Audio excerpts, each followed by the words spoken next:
Hello everyone. I hope आप सभी बहुत अच्छे होंगे और अपने बोर्ड परीक्षा की तैयारी कर रहे होंगे।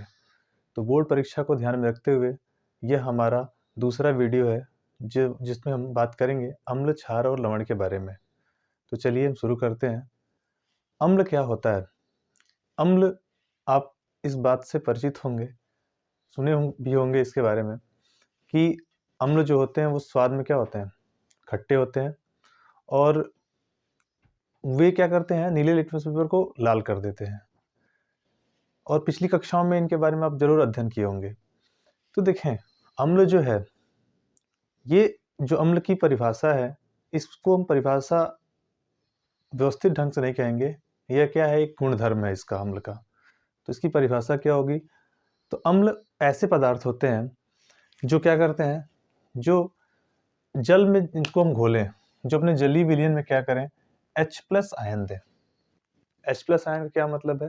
H+ आयन का मतलब होता है हाइड्रोजन की सांद्रता, यानी कितने हाइड्रोजन आयन जल में वो क्या कर रहे हैं, जल में वो टूट रहे हैं, दे रहे हैं, उत्पन्न कर रहे हैं, उसको कहेंगे हम अम्ल है वो। तो देखें यहाँ पे, अगर हम HCl का जलीय विलयन लें, हाइड्रोक्लोरिक अम्ल है, उसको जल में घोलें तो देखेंगे H+ देगा और Cl- देगा। तो देखिए विलयन में जा क्या कर रहा है? ये H+ दे रहा है, तो हम कहेंगे क्या है ये? HCl एक अम्ल है। आई बात समझ में? H2SO4 ये जब टूटेगा जल में जाके तो देखेंगे 2H+ देगा और सल्फेट का आपको आयन देगा। ऐसे ही नाइट्रिक अम्ल टूटेगा तो H+ देगा और नाइट्रेट का आयन देगा। ये है अम्ल की परिभाषा। अब देखें, ये जो H+ है ना, ये जब इसको जलीय विलयन में जब घोलते हैं तो ये स्वतंत्र रूप से नहीं मिलता है। ये क्या करता है? जल के एक अणु से संयोग कर लेता है, यानी जल का जो एक अणु है H2O, उससे योग करके हाइड्रोनियम आयन में परिवर्तित हो जाता है। तो क्या करेगा ये? H+ जो प्रोटॉन है वो स्वतंत्र नहीं रहेगा, जल के एक अणु से संयोग करके हाइड्रोनियम आयन बनाता है। जैसे H+ है, ये H2O से संयोग करेगा और क्या बनाएगा? H2O positive, H3O positive. इसको कहते हैं हाइड्रोनियम आयन। हाइड्रोनियम आयन कहेंगे इसको। समझ में आया? तो देखें, तो अगर हम HCl है उसको जल में घोलेंगे, हम HCl को जल में घोलेंगे तो एक तो H3O पॉजिटिव देगा, H3O पॉजिटिव मतलब हाइड्रोनियम आयन देगा, और Cl- में क्या हो जाएगा? ये परिवर्तित हो जाएगा। यहाँ से देखें क्या होगा, यहाँ से H+ बाहर निकलेगा, वो इसके साथ योग करके क्या बनाएगा?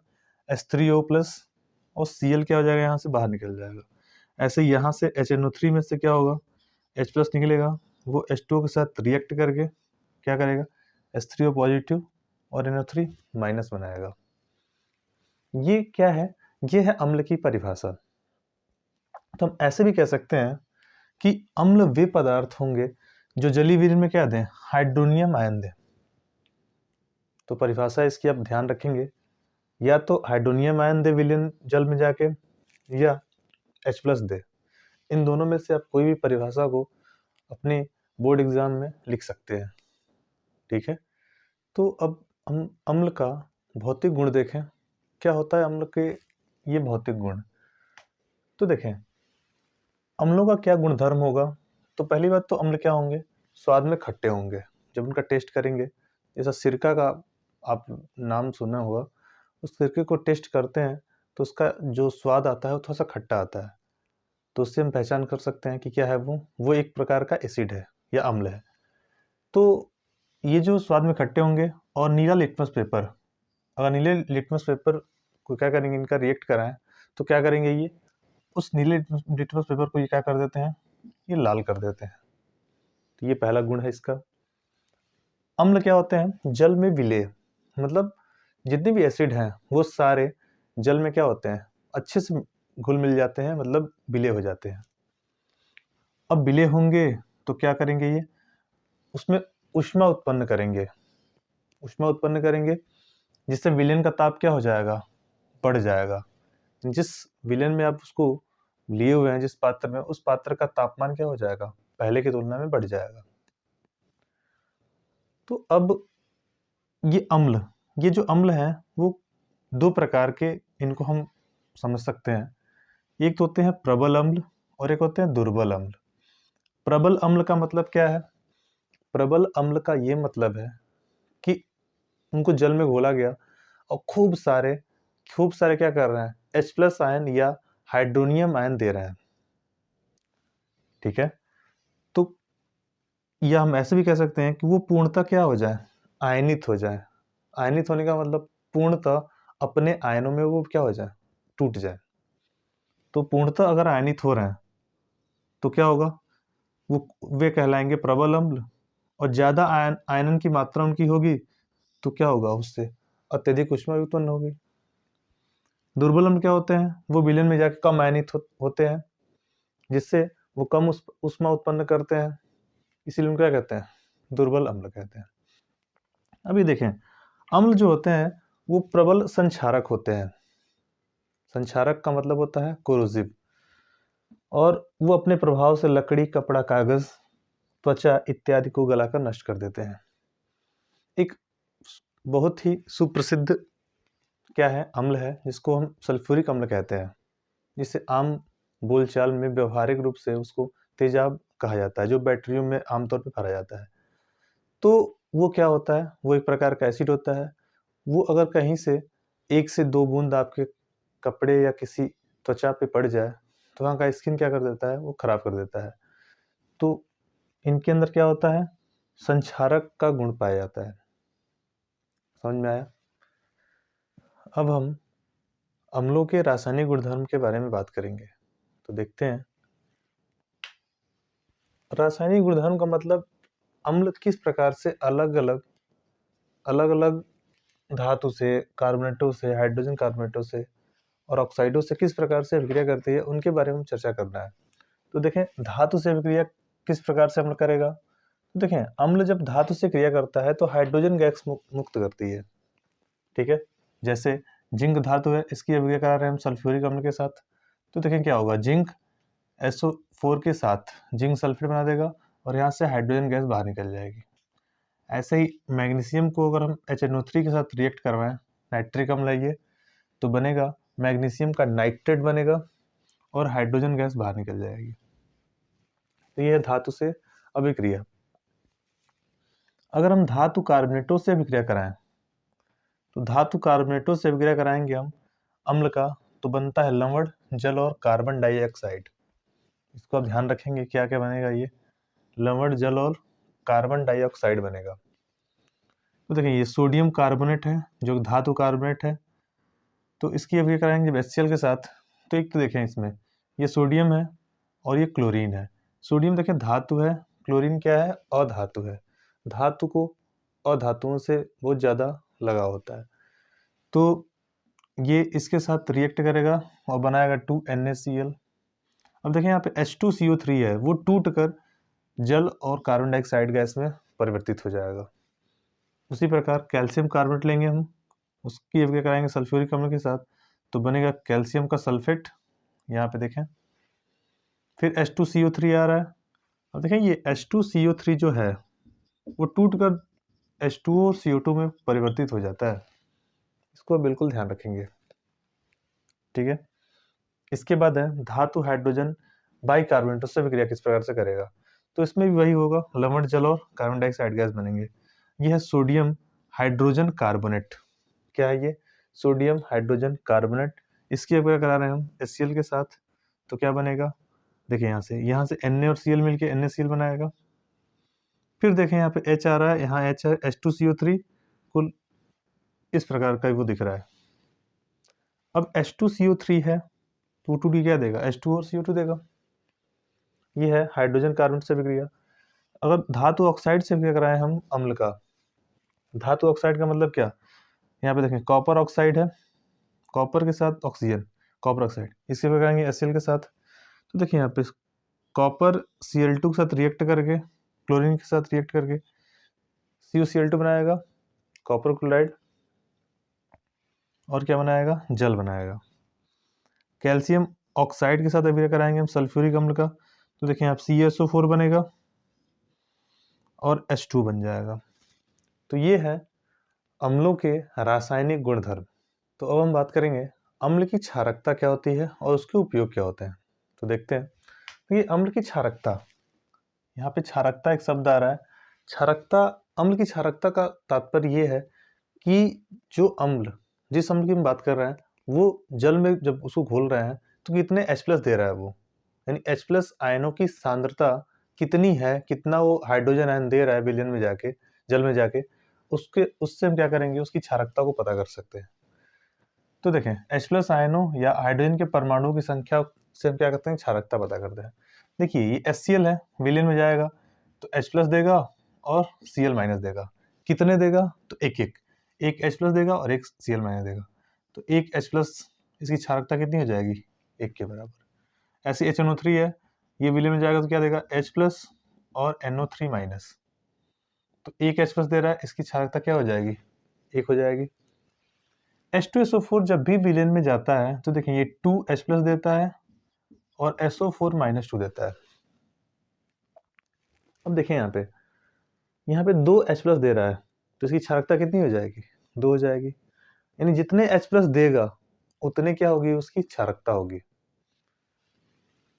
ऐसे ही H3PO3 जब टूटेगा विलयन में जाके, ये देगा 3H+ और PO3- का 3।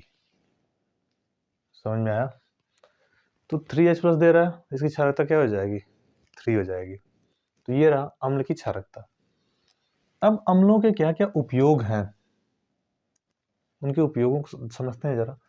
तो पहला उपयोग ये है कि कपड़ों की रंगाई जो होती है वस्त्र उद्योग में, उनमें इनका उपयोग करते हैं।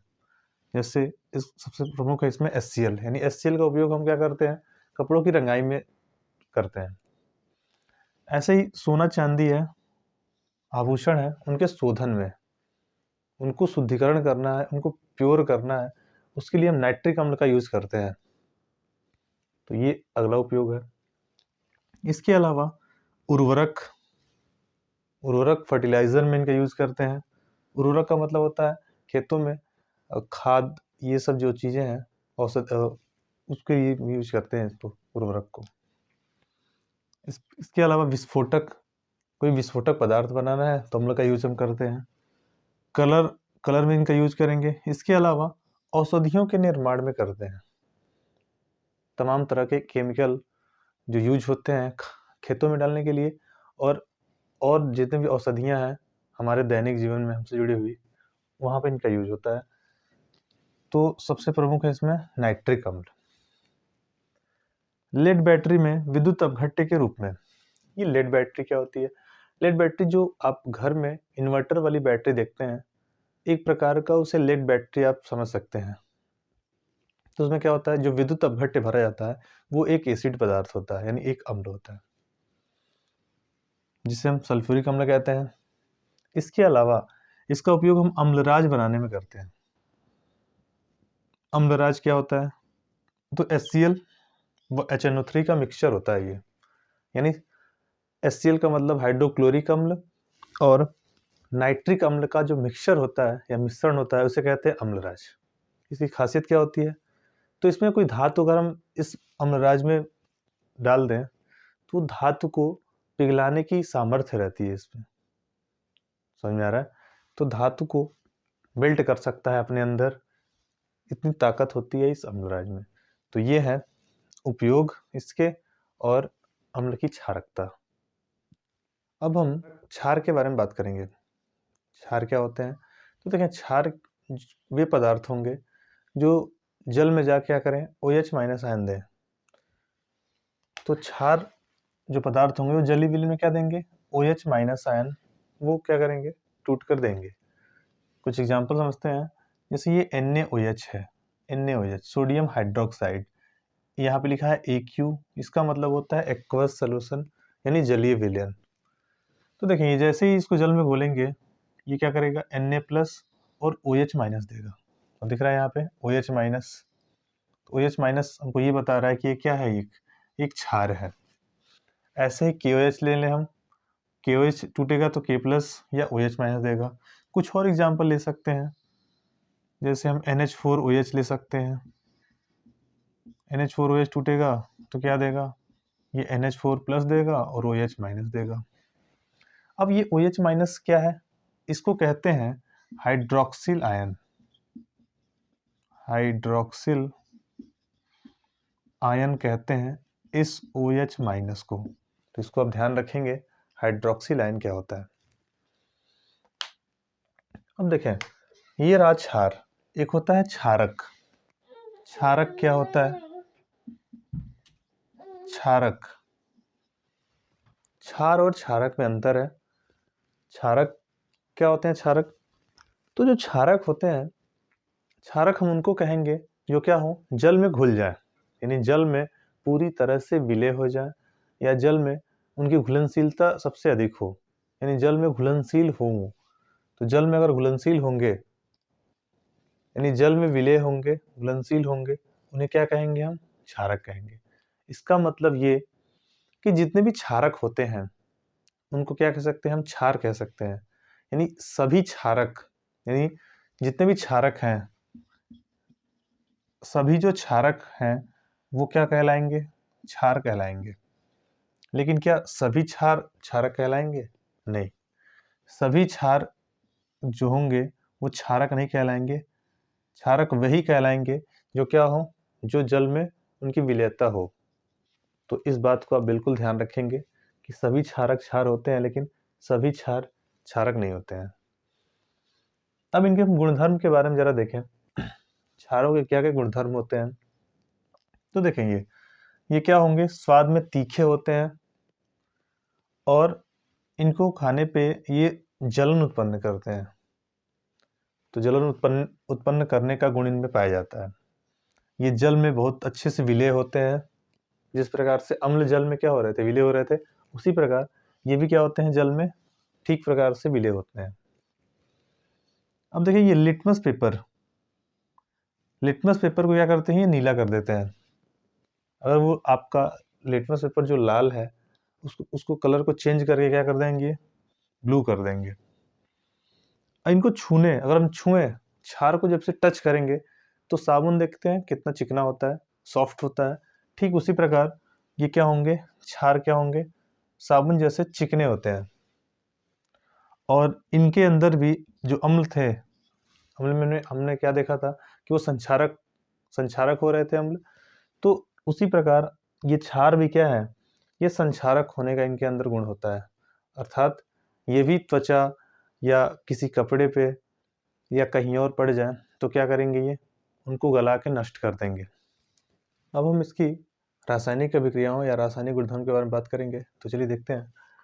सबसे पहले देखेंगे अम्लों से अभिक्रिया किस प्रकार से ये क्षार करते हैं। तो अम्लों से अभिक्रिया करेंगे तो लवण और जल बनाएंगे। तो क्या करेंगे? ये अम्ल से अभिक्रिया करेंगे ये जब क्षार, तो लवण और जल, लवण और जल।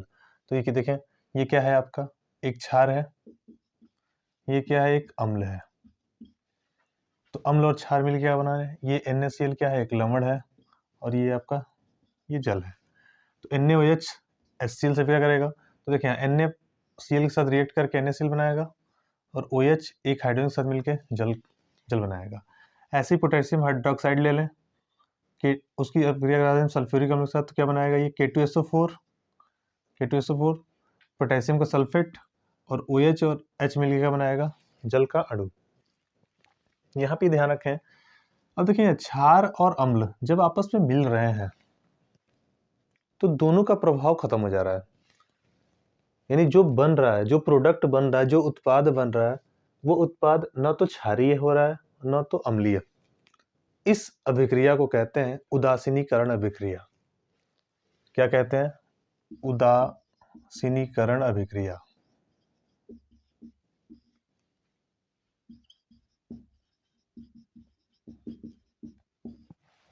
यानी अम्ल और क्षार जब परस्पर क्रिया करते हैं, जिससे अम्ल का प्रभाव और क्षार का प्रभाव, दोनों का प्रभाव समाप्त हो जाता है, जिससे क्या बनते हैं? लवण और जल बनते हैं।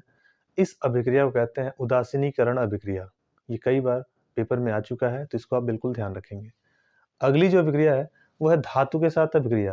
यानी क्षार जो होंगे वो धातु से किस प्रकार से रिएक्ट करेंगे, उनको जरा देखें। तो ये धातु से रिएक्ट करेंगे क्षार, तो लवण और हाइड्रोजन गैस को मुक्त करेंगे। तो देखें इनको, NaOH है, ये सोडियम हाइड्रोक्साइड है, इसकी अभिक्रिया किससे करा रहे हैं हम?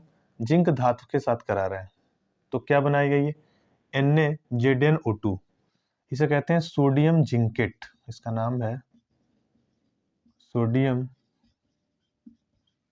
जिंकेट, इसका नाम है। और हाइड्रोजन गैस मुक्त कर रही है, तो ये धातु से अभिक्रिया। उसके बाद क्या है, अधात्विक ऑक्साइडों से अभिक्रिया किस प्रकार से होगी ये, तो अधात्विक ऑक्साइडों से अभिक्रिया करके ये लवण और जल में परिवर्तित हो जाएगा। देखें, कार्बन डाइऑक्साइड गैस की अभिक्रिया करा रहे हैं हम यहाँ पे कैल्शियम हाइड्रोक्साइड के साथ, तो कैल्शियम हाइड्रोक्साइड के साथ कराएंगे तो क्या बनेगा ये, यहाँ देखें ये कैल्शियम है, यहाँ कार्बन डाइऑक्साइड है, Ca यहाँ से CO3 में परिवर्तित हो जाएगा, जिसे कैल्शियम कार्बोनेट कहेंगे और जल बन जाएगा। ऐसे कार्बन डाइऑक्साइड की प्रक्रिया करा दें हम सोडियम हाइड्रोक्साइड के साथ, तो बनेगा सोडियम कार्बोनेट और जल बनेगा। यानी क्या बन रहा है, ये लवण और जल, ये दोनों लवण है और ये आपका जल। अब देखें, हमको बात करना है क्षारों की अम्लता या क्षारकों की अम्लता। जैसे वहां हमने क्या देखा था, अम्ल की क्षारकता, यहाँ हम देखेंगे क्षारकों की अम्लता। तो क्षारकों की अम्लता क्या होगी, उसको कैसे पता करेंगे हम, तो उसके लिए पता करने का तरीका एक ही है कि हम OH माइनस आयनों की सांद्रता को देखें, यानी विलयन में कितने OH माइनस आयन आपको मिल रहे हैं, उसके आधार पर उसकी अम्लता को तय करेंगे हम। तो देखें यहाँ देखिए बच्चे, यहाँ NaOH है और एक KOH है, जब ये टूटेगा विलयन में जाएगा तो क्या देगा ये Na प्लस OH माइनस। देखिए यहाँ पे कितने OH दे रहा है, एक, तो इसकी अम्लता क्या हो जाएगी 1। ऐसे K प्लस OH माइनस देगा, इसकी अम्लता 1। ये देखें COH तो ऐसा कैल्शियम हाइड्रोक्साइड मैग्नीशियम हाइड्रोक्साइड, ये जब जाएगा विलयन में तो देगा Ca प्लस 2 और 2 OH माइनस देगा। तो देखिए यहाँ पे विलयन में जाके ये 2 OH माइनस दे रहा है, इसकी वजह से इसकी अम्लता क्या हो जाएगी 2 हो जाएगी। ऐसे ये भी हो जाएगा 2। अगर एल्युमिनियम हाइड्रोक्साइड की बात करें या आयरन हाइड्रोक्साइड की बात करें, फेरिक हाइड्रोक्साइड की बात करें, तो ये क्या होगा, ये विलयन में जाएगा तो ये देता है Al प्लस 3 और 3 OH माइनस। तो दिख रहा है क्या हो रहा है, विलयन में जाके ये 3 OH माइनस यानी 3 हाइड्रोक्सिल आयन दे रहा है, इससे इसकी अम्लता क्या हो जाएगी 3 और इसकी भी 3 हो जाएगी। तो ये है क्षारकों की अम्लता, बिल्कुल आप ध्यान रखेंगे इसको। आइए हम उपयोग देखते हैं, इसके क्या क्या उपयोग हैं। तो क्षारकों का उपयोग जो है वो है प्रयोगशाला में अभिकर्मकों के रूप में। अलग अलग प्रयोगशाला में क्या करते हैं, अलग अलग कंपाउंड जब बनाते हैं तो इनको एज ए अभिकर्मक के तरह से उपयोग करते हैं। दूसरा क्या है, सोडियम हाइड्रोक्साइड है, उसका साबुन उद्योग में बहुत ज़्यादा इसका उपयोग करते हैं, साबुन इंडस्ट्री में इसको बनाते हैं। कागज उद्योग में भी इनका यूज है। इसके अलावा कैल्शियम जो हाइड्रोक्साइड है उसका उपयोग पुताई में। कैल्शियम हाइड्रोक्साइड वही है जो बाजार से आप चूना खरीद के लाते हैं, उसे कैल्शियम हाइड्रोक्साइड कहते हैं। तो डेंटिंग पेंटिंग में इसका यूज़ करते हैं, ब्लीचिंग पाउडर बनाने में हम कैल्शियम हाइड्रोक्साइड का यूज़ करते हैं, और चमड़ा उद्योग में भी इसका यूज होता है। इसके अलावा जल की कठोरता दूर करने में इसका उपयोग करते हैं। ठीक है, चलिए, तो अगला इसके बाद हम पढ़ेंगे कि सूचक क्या होते हैं, इंडिकेटर क्या होते हैं। तो देखिए, इंडिकेटर अम्ल और क्षार, अम्ल व क्षार की पहचान करने के लिए हम सूचकों का उपयोग करते हैं।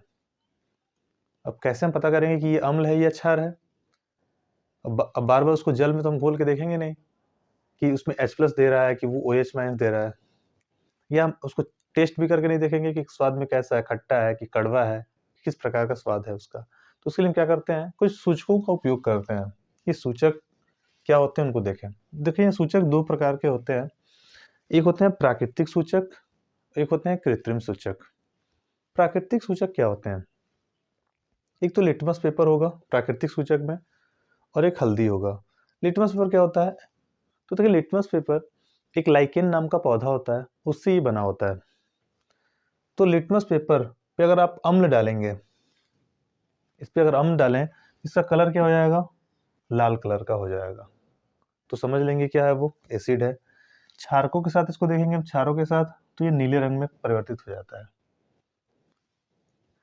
इसके अलावा हल्दी क्या है, एक प्राकृतिक क्या है आपका सूचक है, इसके अलावा जो गोभी होता है, पत्ता गोभी, वो भी एक प्रकार का सूचक का काम करता है। तो ये अम्ल में इसको यूज करेंगे तो क्या करेगा, ये लाल कलर का रंग देगा, क्षारकों के साथ ये पीले रंग का शो करेगा ये।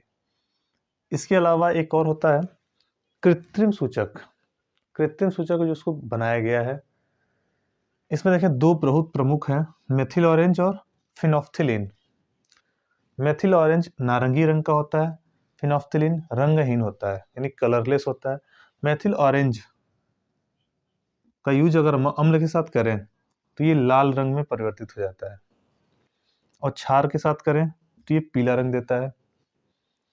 फिनोफ्थिलीन अम्ल के साथ जैसे है वो पहले, यानी कलरलेस था तो कलरलेस रहता है, यानी अम्ल के साथ कोई परिवर्तन या कोई चेंज नहीं आता है।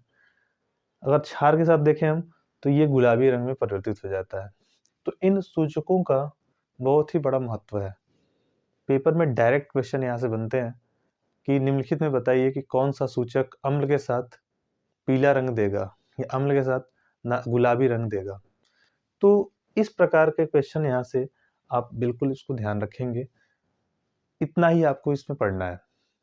चलिए हम आगे बढ़ते हैं। कुछ अगला जो हमारा टॉपिक है वो है पीएच अवधारणा। ये देखें बहुत ही महत्वपूर्ण टॉपिक है, तो आइए इसको समझते हैं। देखिए पीएच जो अवधारणा जो होता है, पीएच को कहते हैं पावर ऑफ हाइड्रोजन, यानी हाइड्रोजन की घात, यानी हाइड्रोजन के कितने घात हैं उसको कहेंगे पीएच। ये पीएच क्या होगा, ये देखें अम्ल और क्षार के जलीय विलयन में हाइड्रोजन आयनों की सांद्रता मापने की इकाई है, यानी हाइड्रोजन आयनों की कितनी सांद्रता है विलयन में, उसके मापने की इकाई को कहते हैं, क्या कहते हैं, पीएच। ध्यान रहे इसका फॉर्मूला क्या होता है, पीएच बराबर माइनस लॉग एच प्लस। इस फॉर्मूले का बिल्कुल ध्यान रखेंगे। इसकी परिभाषा को हम एक तरह से और दे सकते हैं कि हाइड्रोजन आयन की सांद्रता का ऋणात्मक लघुगणक ले लें, उसे हम क्या कहेंगे, हम पीएच कहेंगे। तो अगर यहाँ पे H प्लस की सांद्रता को निकालें तो ये आ जाएगा 10 पे घात माइनस का पीएच। H प्लस क्या है, ये ब्रैकेट के अंदर अगर लिखा है तो इसको कहेंगे हम H प्लस आयनों की सांद्रता मोल प्रति लीटर में, यानी जो सांद्रता है वो किस में होगी, मोल प्रति लीटर में होगी। शुद्ध जल में हाइड्रोजन आयनों की सांद्रता होती है 1 गुणे 10 पे घात माइनस 7 मोल प्रति लीटर। इसको बिल्कुल आप ध्यान रखेंगे, क्योंकि यहाँ से एक नंबर के बहुविकल्पी क्वेश्चन जरूर बनते हैं कि शुद्ध जल में हाइड्रोजन आयनों की सांद्रता कितनी होती है। तो यहाँ से H प्लस बराबर OH, यानी जितने देखें जितने H प्लस सांद्रता मिलेगी शुद्ध जल में उतने OH मिलेंगे। तो अगर H प्लस का मान 1 गुणे 10 पे घात माइनस 7 है तो OH माइनस आयन की भी कितनी सांद्रता हो जाएगी, वही हो जाएगी।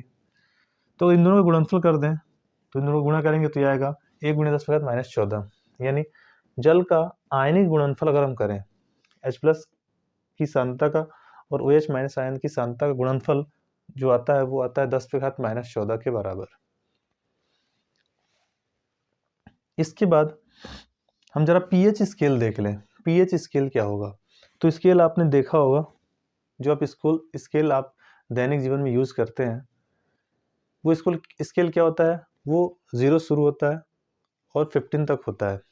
तो ठीक उसी प्रकार कुछ मिलता जुलता पीएच स्केल होता है। देखिए यहाँ पे 0 है, 0 से बढ़ रहा है, ये 14 तक गया हुआ है। तो ये जो पैमाना या पीएच स्केल होता है वो 0 से लेकर 14 तक होता है।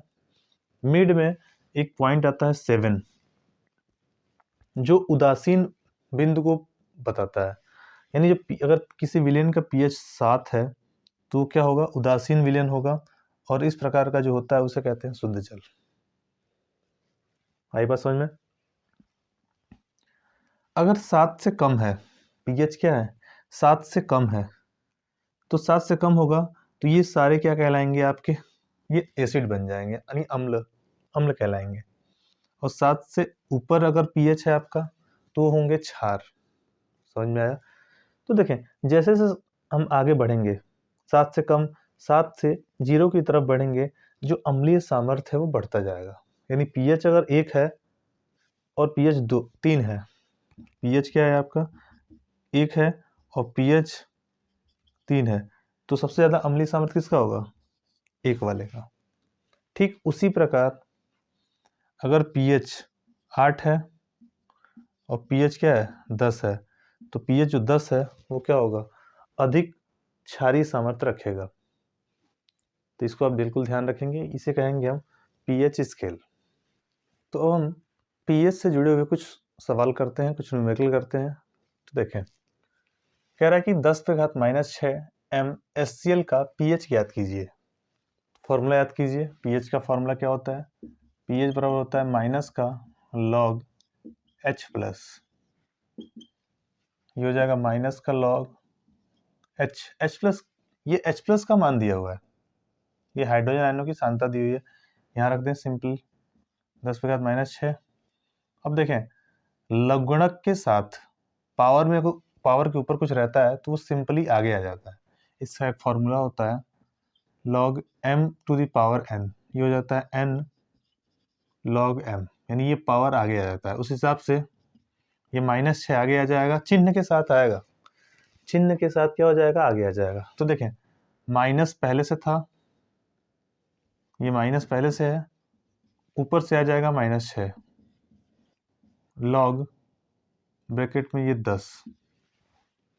तो देखें, ये माइनस माइनस प्लस हो गया, बचा क्या 6 log 10, और log 10 का मान होता है 1।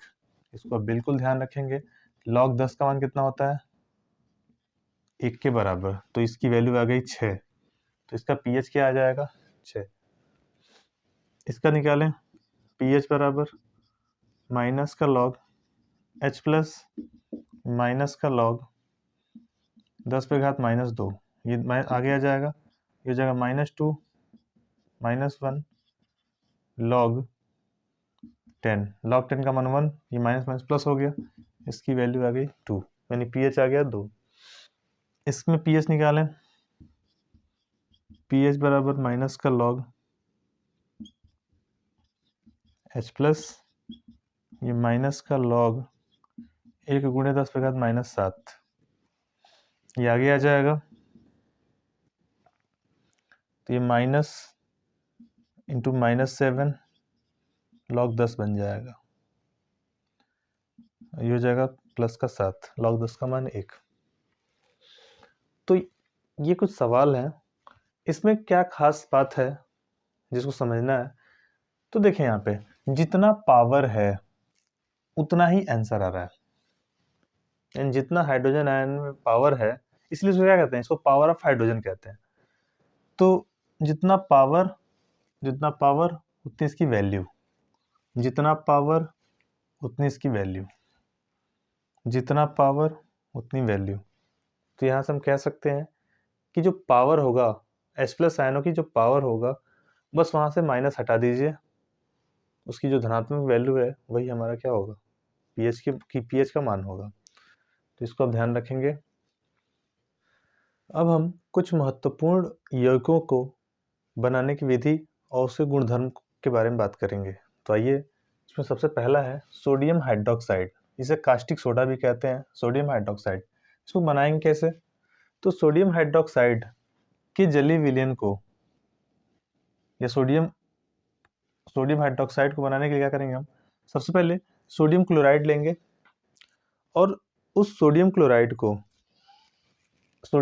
के जलीय विलयन में विद्युत धारा का प्रवाह कर दें।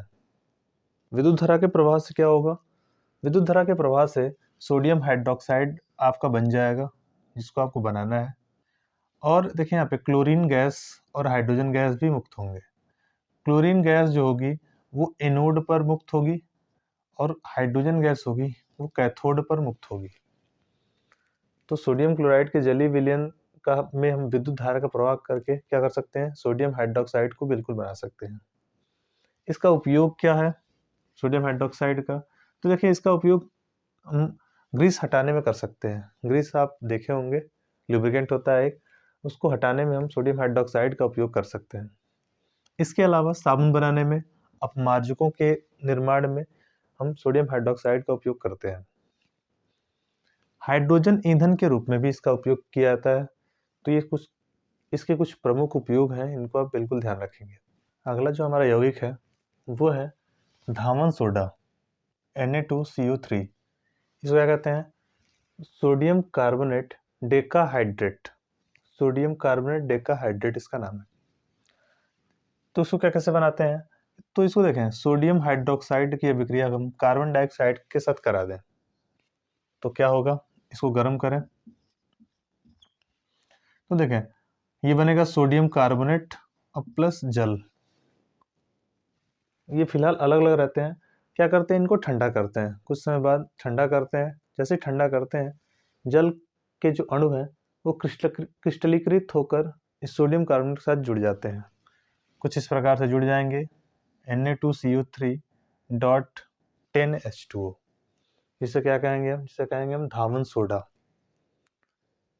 ठीक है, वाशिंग सोडा। इसके भौतिक गुण क्या क्या होते हैं, तो देखिए ये सफ़ेद रंग का ठोस पदार्थ होगा, इसका गलनांक 850 डिग्री सेंटीग्रेड और ये जल में क्या होगा, पूर्णतः विलेय होगा। इसके भौतिक गुण है। इसके रासायनिक गुण को हम जरा देख सकते हैं, अगर इसकी अभिक्रिया कराते हैं हम धातु कार्बेटों के साथ तो क्या होगा, धातु कार्बोनेट के साथ अभिक्रिया होगी तो सोडियम हाइड्रोक्साइड देगा और कैल्शियम कार्बोनेट का अवक्षेप देगा, जो क्या होगा उस विलयन में नीचे बैठ जाएगा। इसके अलावा अगर हम बेरियम क्लोराइड से करा दें सोडियम कार्बोनेट की अभिक्रिया तो यहाँ पे देखें लवण ये है, ये दोनों लवण है और बेरियम का कार्बन देगा, नीचे जो तली में जाके बैठ जाएगा जो अविलेय होगा। इसके अलावा अगर हम अम्ल के साथ अभिक्रिया कराएं, हम सोडियम कार्बोनेट के अम्ल के साथ कराएंगे तो देखें सोडियम हाइड्रोजन कार्बन देगा और एक साल्ट देगा NaCl, ठीक है। अगर हम कार्बन डाइऑक्साइड के साथ कराएं इसकी अभिक्रिया तो क्या होगा, यहाँ पे भी सोडियम हाइड्रोजन कार्बोनेट ही देगा आपको।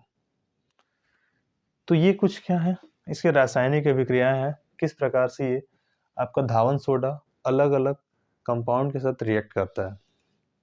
इसका उपयोग क्या है दैनिक जीवन में, तो ये देखें जल की कठोरता को दूर करने में मदद करता है, यानी जल की कठोरता मापने में इसका उपयोग करते हैं हम। इसके अलावा साबुन बनाने में इसका उपयोग करेंगे, कांच बनाने में, कागज उद्योग में और भी तमाम इसके उपयोग हैं जिसको आप ध्यान रखेंगे। इसके अलावा कपड़े धोने में तो इसका होता ही होता है इसका उपयोग।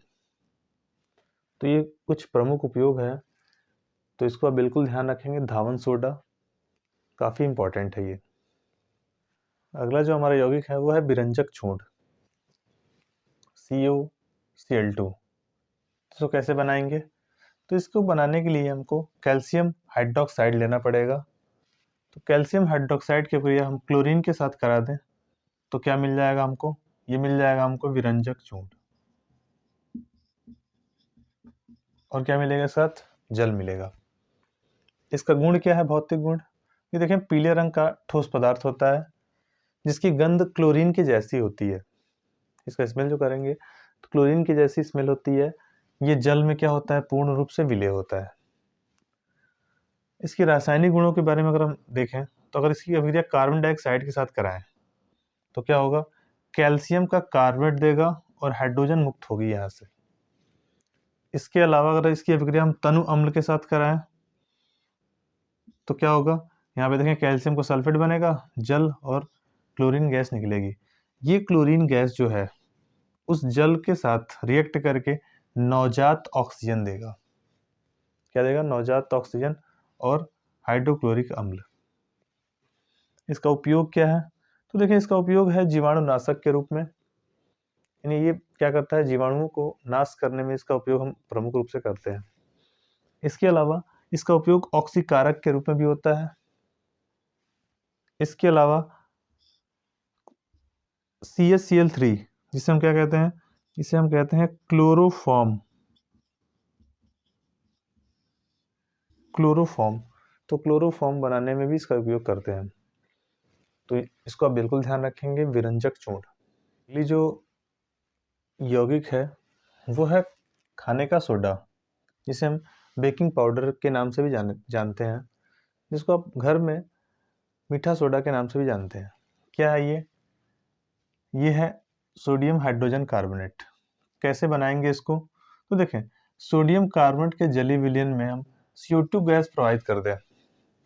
सोडियम कार्बोनेट का जलीय विलयन ले रहे हैं, उसमें कार्बन डाइऑक्साइड गैस को प्रवाहित कर दें तो बन जाएगा सोडियम हाइड्रोजन कार्बोनेट, ठीक है। इसका भौतिक गुण क्या होगा, देखें ये सफ़ेद रंग का ठोस पदार्थ होता है जल में अल्प विलेय होता है। अल्प विलेय का मतलब कम विलेय होता है जल में। ये जल अपघटन जब इसका करेंगे हम, तो इसका जो जलीय विलयन होता है वो क्षारीय प्रकृति का हो जाता है। तो ये इसके भौतिक गुणों को आप बिल्कुल ध्यान रखेंगे। इसके अलावा कुछ रासायनिक गुण है इसके। अगर इसमें ऊष्मा का प्रभाव देखें, मतलब सोडियम हाइड्रोजन कार्बोनेट को हिट कर दें, तो देखें सोडियम कार्बोनेट में, जल में और कार्बन डाइऑक्साइड में कि गैस के रूप में बाहर निकल जाएगा वो। और इसकी अभिक्रिया अगर अम्ल के साथ कराएं, देखिए सोडियम हाइड्रोजन कार्बोनेट HCl के साथ रिएक्ट करके एक साल्ट बना रहा है, जल और कार्बन डाइऑक्साइड गैस बना रहा है। ये सोडियम क्लोराइड है जो एक लवण है। तो लवण जल और कार्बन डाइऑक्साइड गैस में परिवर्तित हो रहा है। यहाँ पे सोडियम हाइड्रोजन कार्बोनेट सल्फ्यूरिक अम्ल के साथ रिएक्ट करके सोडियम का सल्फेट, जल और कार्बन डाइऑक्साइड गैस बाहर निकल रहा है। तो ये है रासायनिक गुण। इसके उपयोग को देखें जरा, तो देखें इसका उपयोग भी बहुत महत्वपूर्ण है। इसको हम प्रयोगशाला में अभिकर्मक के तौर पे यूज करते हैं। इसके अलावा एंटीसेप्टिक के रूप में इसका यूज करते हैं। एंटीसेप्टिक के रूप में यूज करेंगे और इसका उपयोग करते हैं हम ब्रेड बनाने में भी इसका उपयोग करते हैं। तो ये आप ध्यान रखेंगे। खाने का सोडा। अगला जो हमारा यौगिक है वह है प्लास्टर ऑफ पेरिस। ये बहुत ही महत्वपूर्ण यौगिक है, तो इसको आइए समझते हैं। देखें CaSO4 कैल्शियम सल्फेट को .5H2O या CaSO4 ट्वाइस H2O इसका अणुसूत्र होता है। इसको बनाते कैसे हैं, तो इसको देखें। एक कंपाउंड होता है जिप्सम। तो जिप्सम क्या करते हैं, 373 केल्विन ताप पर अगर हम गर्म कर दें तो क्या होता है, ये जिप्सम ये प्लास्टर ऑफ पेरिस में परिवर्तित हो जाता है। तो जिप्सम से क्या कर सकते हैं हम, जिप्सम से हम प्लास्टर ऑफ पेरिस में इसको बना सकते हैं। इसका भौतिक गुण देखें तो देखें ये सफेद रंग का चूर्ण होता है। सफेद रंग का क्या होगा, पाउडर जैसा होगा, चूर्ण जैसा होगा ये। इसके रासायनिक गुणों पे अगर हम बात करें तो इसको प्लास्टर ऑफ पेरिस को तेज गर्म कर दें तो कैल्शियम सल्फेट और H2O में परिवर्तित हो जाएगा ये। प्लास्टर ऑफ पेरिस को अगर हम जल दे दें तो क्या होगा, फिर ये जिप्सम में परिवर्तित हो जाएगा। इसका क्या मतलब है, इसका मतलब ये है कि जो POP है वो जम जाना। POP का जम जाना क्या कहलाता है, जल को सोख लेना। प्लास्टर ऑफ पेरिस जल से रिएक्ट करके क्या बनाता है, जिप्सम बनाता है। आपने देखा होगा सीमेंट जो होता है वो जल से जैसे ही संपर्क में आता है तो सीमेंट कड़ा हो जाता है। तो वो क्या होता है, उसका सिंपल सा ये मतलब है कि जो सीमेंट है वो जल को क्या कर रहा है, अवशोषित कर ले रहा है, और अवशोषित करके यानी जल से क्रिया करके अपने रूप को क्या कर रहा है, चेंज कर दे रहा है। तो ये कुछ रासायनिक गुणधर्म है। इसके अलावा इसका उपयोग क्या है, तो देखें इसका उपयोग हम हड्डी टूटने पर जोड़ने हेतु इसका उपयोग करते हैं। इसके अलावा POP का यूज करके हम बहुत सारे खिलौने, मूर्तियाँ ये भी बना सकते हैं। इसके अलावा हम चौक बनाते हैं इसका उपयोग करके। तो ये इसके क्या है, ये इसके कुछ प्रमुख उपयोग हैं, इनको आप ध्यान रखेंगे। तो ये थे इस चैप्टर के सबसे इम्पोर्टेंट टॉपिक जिसको हमने क्या किया, डिस्कस किया। तो आई होप आपको ये सारे टॉपिक बिल्कुल क्रिस्टल क्लियर हो गए होंगे। अगर किसी भी टॉपिक में कोई प्रॉब्लम आ रहा है तो इस वीडियो को फिर क्या करें, आप देखें इसको, और आई होप ज़रूर आपको समझ में आएगा। तो थैंक यू फॉर वॉचिंग।